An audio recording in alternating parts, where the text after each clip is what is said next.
De aseguramiento de la calidad, estimados queridos ministros de Estado que nos acompañan, señoras, señores rectores, autoridades universitarias, estimados y estimadas integrantes de los consejos de educación superior y de aseguramiento de la calidad, queridas amigas, queridos amigos.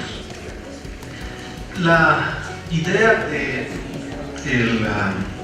la rendición de cuentas en esta ocasión quisiera ser un poco más que la repetición constante de un ritual que en muchas instituciones públicas ya se está sustituyendo por la presentación de videos de las autoridades para dar cumplimiento a la ley de educación superior. Intenta ser básicamente la presentación de más bien políticas antes que informes pormenorizados y de detalle de las actividades que quienes gestionamos la educación superior nos atribuimos a nosotros y a nuestras instituciones. La primera diapositiva. Tal vez lo importante, uno de los eventos más importantes del año 2018 fue la reforma que se produce de la Ley de Educación Superior. Esta reforma fue el resultado de una serie de mecanismos de diálogo con las universidades, con gremios de profesores, con gremios de estudiantes, impulsada desde la Comisión de Educación de la Asamblea. Quiero aprovechar la presencia de su presidenta Silvia Salgado y agradecer su compañía, acompañada por los colegas del Consejo de Educación Superior, por los colegas del Consejo de Aseguramiento, que dio como resultado en una sociedad tan compleja, tan confrontada en términos políticos, un hecho inédito, que fue la aprobación del proyecto de ley de educación superior por la Asamblea Nacional por unanimidad. De hecho, fueron 123 votos, 122 a favor y una abstención, prácticamente unanimidad, en circunstancias en que, como todos nosotros sabemos, el año 2018, en la Asamblea y en otros escenarios del país, el debate político era un debate muy intenso. Provocó esta lógica de acercamiento la posibilidad de que tanto los asambleístas cuanto los actores del sistema de educación superior pensaran en un bien público que va más allá de las voluntades y de las necesarias, saludables discrepancias que la política ecuatoriana ofrece, que a veces son muy apasionantes. Tuvimos prácticamente unanimidad en la aprobación de la Ley de Educación Superior, y cuando el Ejecutivo sugirió a la Asamblea una serie de modificaciones, de cambios, también de carácter formal, ninguno realmente de fondo, tuvimos también una votación unánime de la Asamblea aceptando las sugerencias del Ejecutivo. Entonces, este es un hecho inédito que quisiéramos resaltar. Más allá de lo que dice la diapositiva, yo quisiera resaltar también una situación de la Ley de Educación Superior, y es que esta ley, en lugar de seguir la tradición ecuatoriana de refundarlo todo, es una ley que estabiliza, que consolida y que no cambia la arquitectura central, no cambia la estructura del sistema de educación superior. Lo que tenemos son las mismas tres instituciones de acompañamiento con ampliación, sobre todo en el caso del Consejo de Educación Superior, de la participación de los representantes de las universidades y también de los estudiantes. Un elemento adicional es la construcción en esta ley de un subsistema de educación técnica y tecnológica que tiene una trayectoria similar a la educación convencional de universidades y escuelas politécnicas. Es una ley que se plantea básicamente garantizar los principios constitucionales de inclusión, calidad, pertinencia, sostenibilidad y vinculación. La siguiente diapositiva. ¿Cuáles han sido los ejes estratégicos de la política pública o cuáles fueron en el año 2018? De alguna manera se ratifican en el año 2019 los ejes estratégicos de la política.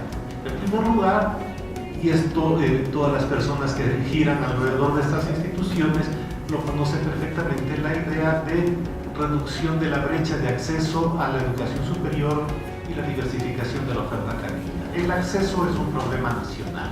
Tiene que ver no solamente con el hecho de que hay fenómenos demográficos que generaron una demanda mucho mayor de educación superior en estos años, como consecuencia de la pirámide demográfica, los nacidos vivos de los años 98, 99 y 2000, sino que también forman parte de una política normal, natural de todas las sociedades y de la ecuatoriana, ¿sí?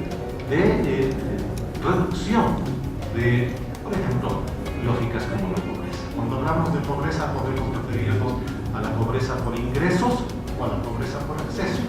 Si una colectividad, si una sociedad no tiene acceso a telecomunicaciones, a electricidad, a salud, ¿sí? A alcantarillado o a educación, no es una sociedad, no es una colectividad rica, es una colectividad pobre.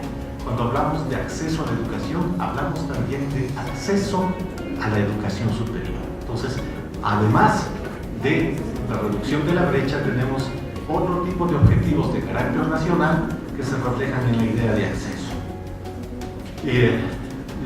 La lógica de mejorar, de ampliar la educación técnica y tecnológica se establece en la ley a la que hacíamos referencia, pero también en una serie de políticas que se desarrollan en el año 2018, que se continúan en el año 2019, igual con la idea de promover en términos de las dinámicas de investigación, de innovación, de vinculación de la construcción de conocimiento con sus posibilidades de aplicación en una idea transversal de la política pública que es pertinencia. Y cuando hablamos de pertinencia no hablamos de otra cosa que no sea, ¿sí?, las necesidades nacionales. De lo que nosotros estamos hablando es de necesidades de un país que es el Ecuador que no se parece a los estados del noreste estadounidense, el Ecuador que no es Palo Alto en California ni Pasadena, el Ecuador que no es Corea del Sur, el Ecuador que no es el Reino Unido, el Ecuador que no son las provincias del noreste de China, que es el Ecuador. Nuestras necesidades no se parecen a las de las sociedades mencionadas, son otras.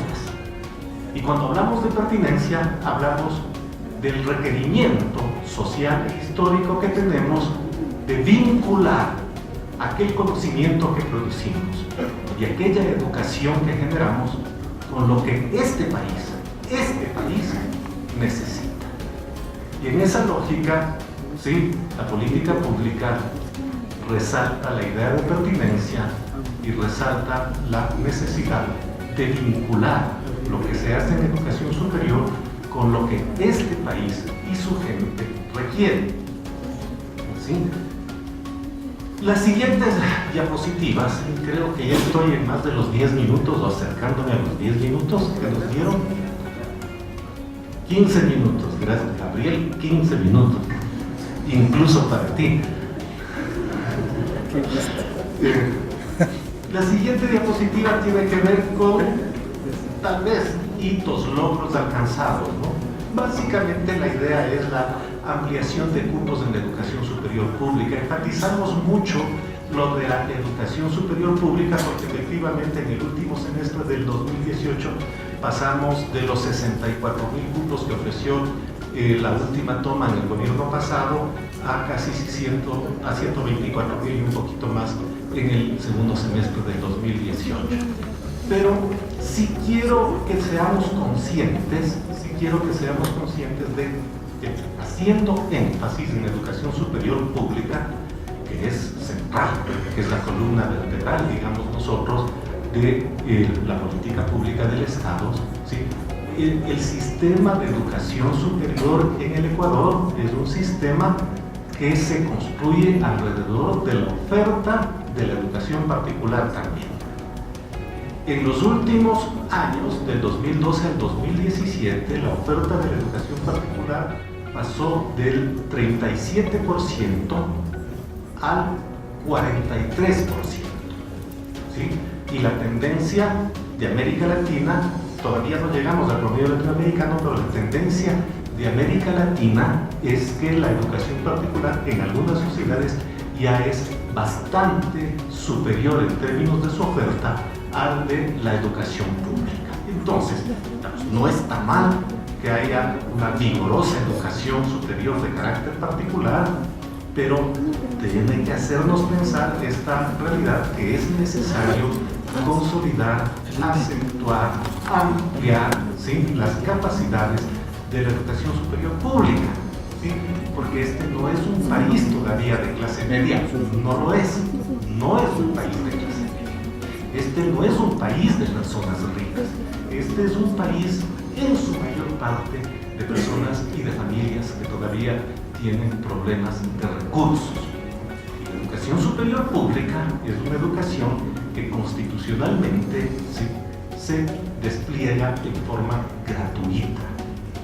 Y si nosotros hacemos el ejercicio de priorizar aquello que es urgente, lo que es necesario es enfocarnos precisamente en la distribución racional, equitativa, equilibrada, pero con prioridades de los recursos nacionales y de los recursos públicos. Entonces, es bueno que sepamos que el sistema de educación superior es diverso, que hay universidades de distinta naturaleza, que hay universidades grandes, universidades pequeñas, que hay universidades particulares caras y otras que no lo son tanto, que hay universidades públicas, ¿sí?, que son gratuitas, que hay universidades regionales, que hay universidades que se especializan en posgrado, que hay otras que tienen un énfasis extraordinario en la investigación, que siendo diverso, este es un sistema que tiene que ampliar su acceso. Este es un sistema, además, en donde hay que preservar,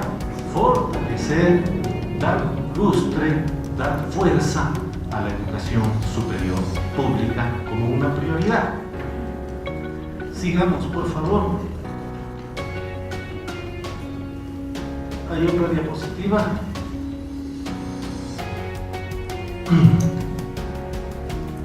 Sigamos estas diapositivas de educación superior y pasemos por lo que nosotros somos la Secretaría Nacional de Educación Superior a las diapositivas que tienen que ver con investigación y con innovación, ¿sí?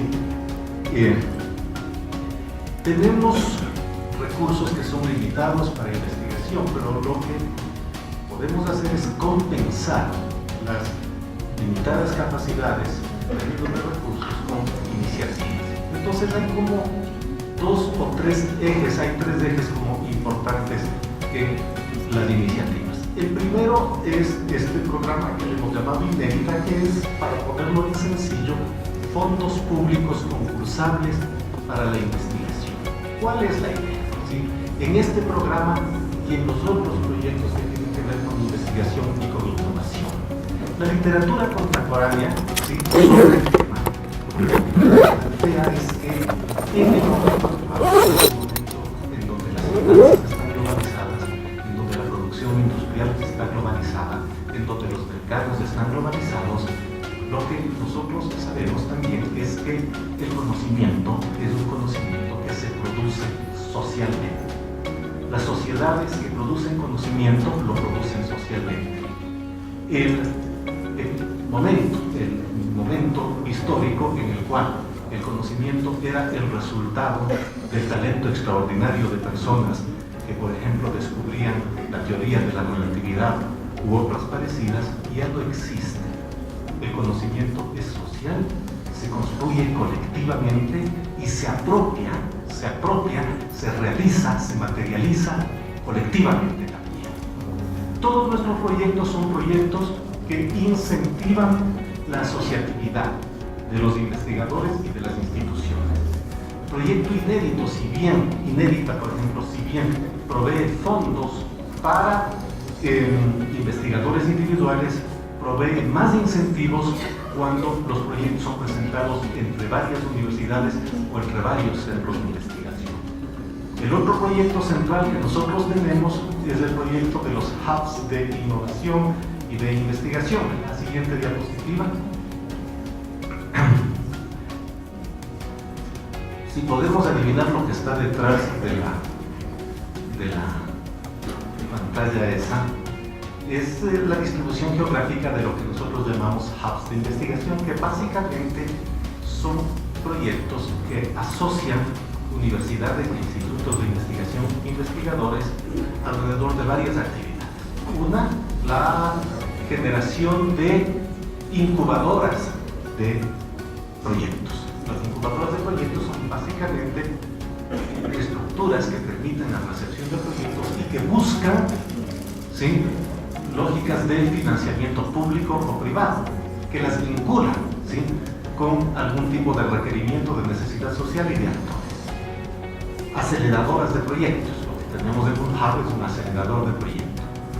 ¿Sí? Aceleradoras de proyecto significa el momento en el cual estos proyectos, que son producidos en las universidades, por institutos de investigación o por organizaciones gubernamentales o no gubernamentales de investigación, encuentran ese vínculo y pueden tener capital semilla o capital más grande que permita desarrollar esta articulación entre la idea del proyecto y el requerimiento de la sociedad. Espacios de trabajo compartido, espacios de producción de nuevos proyectos de investigación. Estos son los hubs que existen en todo el país y que están articulando a mayor parte de universidades ya. Son universidades privadas y universidades públicas, son universidades grandes y universidades pequeñas. Son grupos de investigadores de una universidad que se mezclan con grupos de investigadores de un instituto o de una organización. Son lógicas, estructuras de acogida que tienen una universidad generalmente, que las hospeda, que generan vínculos y articulaciones y redes inmediatas alrededor de los proyectos y de la capacidad de generarlos y de imaginarlos de distintos actores, rompiendo esta lógica de compartimentos estancos que caracteriza a las universidades, no solamente a una universidad versus otra, sino cualquiera que haya estado dentro de una institución de educación superior sabe que es dificilísimo convencer a los miembros de una facultad, de un departamento, de una escuela, de que dialoguen con los de otra facultad que queda cruzando la calle. Más todavía cuando se trata de universidades.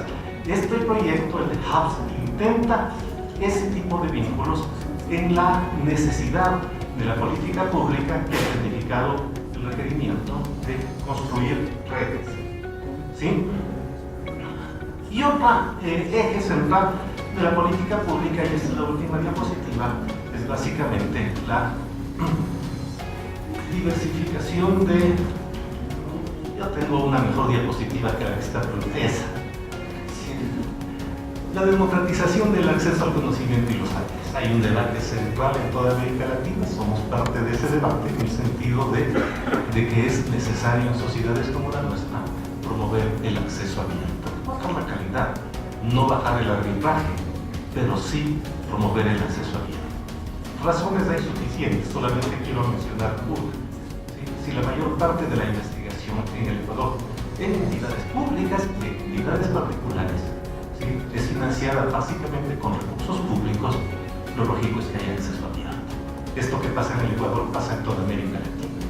Y lo que no es muy convincente es que este conocimiento que es producido por sociedades pobres como la ecuatoriana o las de otras sociedades latinoamericanas eventualmente sea distribuido globalmente por empresas privadas que finalmente cobran por el acceso al saber que es producido con recursos públicos en sociedades como la nuestra. Entonces es bueno incentivar, no es obligatorio, pero es bueno incentivar el acceso abierto, democratizar el acceso al conocimiento y además tener conciencia y promover la idea, sí, la realidad de que hay saberes